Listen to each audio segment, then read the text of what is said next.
My first story was written by Wilcott Gibbs and published in the New Yorker magazine, April the 16th, 1936.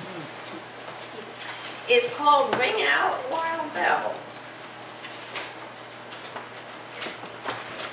The director said to me, "You are to be the incarnation of mischief.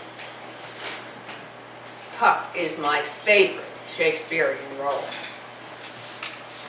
I was 13, and I had just been cast as Puck in our school production of Midsummer Night's Dream. Riverdale Country Day was an all-boys school, so that part of the Elizabethan model we had down pat. The cast was all male. It must be admitted, however, that our production had some drawbacks. The biggest one was the costumes.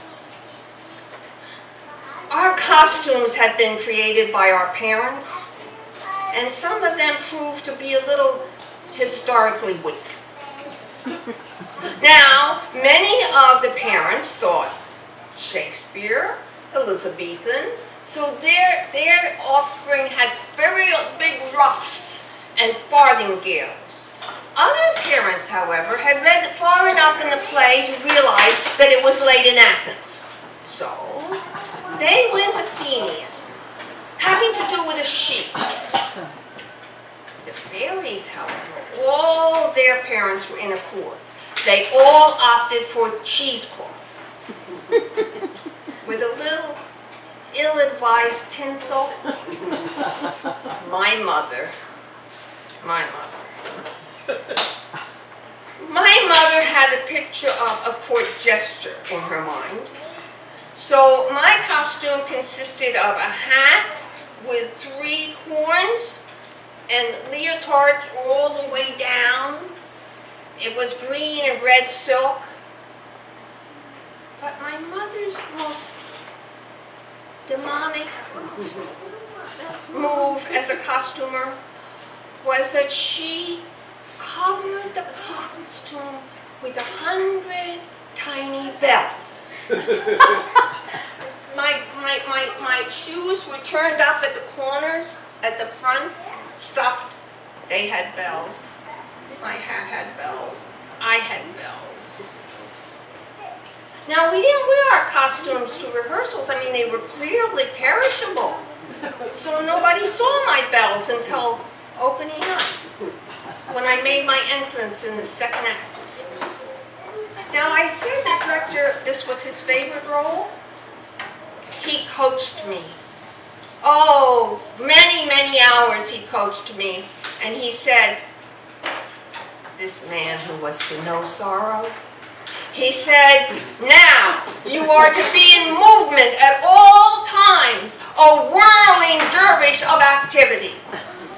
And I was standing in the wings waiting for my entrance. I did have a few misgivings about my gestures and my bells. I had been coached by a higher authority. My cue came, I bounded on to the stage. The audience was enchanted. I was ringing. My first line. Now, a wiser, more mature actor would have thought, this is an emergency. I better drop the gestures, but I was 13. Innovation was not for me. My first line was to a fairy. "Whither wander ye, spite?" The fairy, already embarrassed at appearing in public in cheesecloth, had 14 lines to say, but he started bravely. "Over hill, over dale, through fire." Fire, that was one of my cues. So I went a great sweeping gesture to show how fire would go. The bells rang out. The audience was enchanted. They were sort of, I looked out, I could see some of them holding their sides. They were laughing so so loud that very little else could be heard. The fairy, he was trying, he said, faster than the moon is. Moon.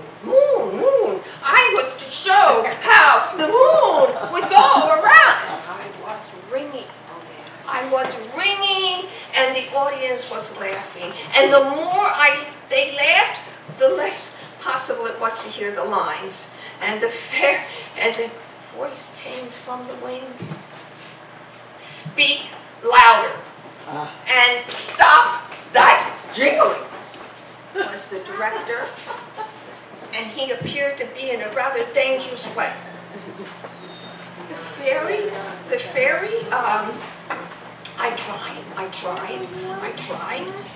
to stop the jiggling, and I tried to speak louder. It was no use. I didn't really appear to have any control over my bells. The fairy went on with his next lines, and he said, unless I do mistake me quite, you are that knavish fellow known as Robin Goodfellow. Robin Fellow. I forgot that I wasn't to do the gestures anymore, and Robin Goodfellow had big. The fairy looked like on the edge of the nervous breakdown, but he tried. He said, and a terrible silence came. He looked in the wings, and the director gave him his line. But by this time, the poor child, he closed his eyes and shook his head. The director said, say something. Say anything. It was no use. The fairy closed his eyes. All right, pup. All right. You give your next speech.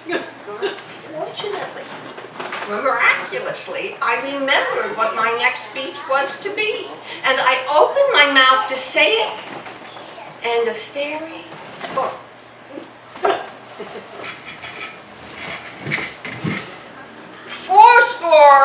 7 years ago, our forefathers brought forth on it, and he gave the whole Gettysburg Address right through to the end. It was the finest speech ever given on that stage. After that, I don't really remember how the rest of us got back to the thread of the play. I do know it went on, and the director came to me at the next intermission with a knife in his hand, and he cut off all of my bells. After that, things did quiet down. Well, actually, it got rather dull.